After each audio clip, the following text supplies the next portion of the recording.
তো আজকের দিনটা প্রত্যেক দিনের মতো নরমাল ভাবে স্টার্ট করেছিলাম, কিন্তু আমি বুঝতে পারিনি ভিডিও শেষে যে সে আমাকে সারপ্রাইজ দেবে।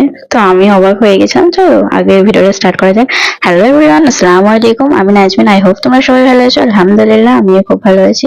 তো সকাল সকাল তো দেখতেই পেলে আমি রেডি হয়ে ব্লগ স্টার্ট করার পরেই আমি বেরিয়ে পড়েছি বড় কাপড়ে। আর আশা করি তোমরা গেস করে নিয়েছো কোথায় যাচ্ছি। হ্যাঁ, আমি ডক্টর দেখাতে যাচ্ছিলাম, কারণ আমি বলেছিলাম যে আমার রক্ত পরীক্ষা হয়েছে, তো সেটা নিয়ে আমি রিপোর্ট দেখাতে যাচ্ছিলাম আর কি। তো ডক্টর দেখাতে গিয়েছিলাম, বেরিয়েছিলাম আমি 12:30টার দিকে। আর ডক্টর আসতে লেট করেছিল আর প্রচন্ড ভিড়ও হয়েছিল।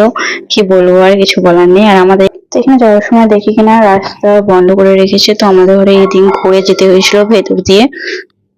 তো তারপরে যাওয়ার পরে ডক্টর আসতে লেট করেছিল, তো ডক্টর দেখানোর পরে আমরা বাড়ি চলে আসি। দিয়ে এসে আমাকে রান্না বান্না করতে হয়েছিল, কারণ আমি রান্না বান্না করে যাইনি, ঘরে সব কাজ গুছিয়ে গিয়েছিলাম, সবকিছু হাঁড়ি বাসন ধুয়ে ঘরপর ঝাঁট দিয়ে সবকিছু ক্লিন করে গিয়েছিলাম। তো এসে রান্নাটা চাপাবো ভেবেছিলাম, তো আসতে লেটই হয়ে গেছিল। আমার 2:30 বেজে গিয়েছিল।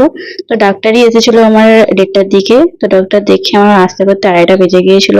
তো আমি এসেই তাড়াতাড়ি করে রান্নাটা চাপিয়ে দিয়েছিলাম, কারণ সে 3:30টার সময় খেতে আসে। তো আমি রান্না বান্না করার পরে সে খাওয়া দাওয়া করতে চলে আসে। তো আজকে মেনুতে আমি বানিয়েছিলাম মাছ, ঝিঙে দিয়ে মাছ দিয়ে। আর ডাক্তার দেখানোর আসার সময় আমি সবজির দোকান থেকে ঝিঙে কিনে নিয়ে এসেছিলাম। আর এখন জানো তো আমার এটা ফেভারিট হয়ে গেছে, ঝিঙে দিয়ে মাছ যেটা। তো এখন আমি ওটাই ভালোবাসি। আর আগে আমি ঝিঙে খেতাম না, একদমই আমার ভালো লাগতো না, আর এখন আমার ওইটাই ভালো লাগছে। তো এখানে ওষুধ ফষুধ সব দিয়েছিল ডাক্তার। তো এখন আমি মোটামুটি সুস্থই আছি। তো দেখো রান্না বান্না কমপ্লিট, সে খেতে এসেছিল। আর আমি কোনো ক্লিপ নিতে পারিনি গাইস, কারণ আমি ভুলে গেছিলাম। তারপরে বিকেলবেলায় আখ খাচ্ছিলাম, এটা তোমাদের সাথে শেয়ার করলাম। তারপর আমি শুয়েছিলাম, আর হঠাৎ করে দেখি সে এসছে। আর এরকম এটা অফ টাইম ছিল, সে এরকম অফ টাইমে আসে না। সে এসে আমাকে একটা পার্সেল দিল আর বললো যে এটা ওপেন করো।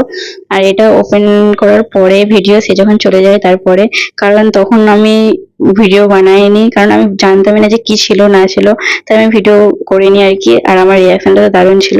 এবার অনেকেই বলতে পারো যে এটা আবার কি, এটা তো সামান্য ব্যাপার। হ্যাঁ, এটা তোমাদের কাছে সামান্য হতে পারে, কিন্তু আমার কাছে এটা অনেক কিছু। কারণ এই ছোট ছোট জিনিস, ছোটখাটো জিনিসগুলো আমার খুব ভালো লাগে। তো এখন আমি এটা দিয়ে ভয়েস দিচ্ছি, তো সাউন্ডটা কেমন তোমরা জানাবে আমাকে। তো চলো, সন্ধ্যাবেলায় আমি ঘুগনি বানিয়েছিলাম। তো সকাল থেকে মটর ভিজিয়ে রেখেছিলাম ঘুগনি বানানোর জন্য, তো তাই জন্য ঘুগনিটা বানিয়ে নিয়েছিলাম। আর সেও চলে আসে নাস্তা করতে, আর সে মুড়ি ঘুগনি। আর আমার জানো তো মুড়ি ঘুগনি খুব ভালো লাগে। আর তার সাথে থেকে থেকে আরো বেশি ভালো লাগে, কারণ সে আলু মুড়ি খায়, এই খায়, তার সাথে থেকে থেকে খেয়ে খেয়ে আমারও সবকিছুই মতলব ফেভারিট হয়ে গেছে আর কি, যেটা। তো তারপরে আমরা খাওয়া দাওয়া করে নিয়েছিলাম। তো আমরা খাওয়া দাওয়া করতে থাকি, তোমাদের ভিডিও দেখতে থাকো। দেখা হচ্ছে আবার নেক্সট ব্লগে, ততক্ষণ আর বাই বাই। আর ভিডিওটা ভালো লাগলে ছোট্ট করে একটা কমেন্ট করে জানিয়ে দিও।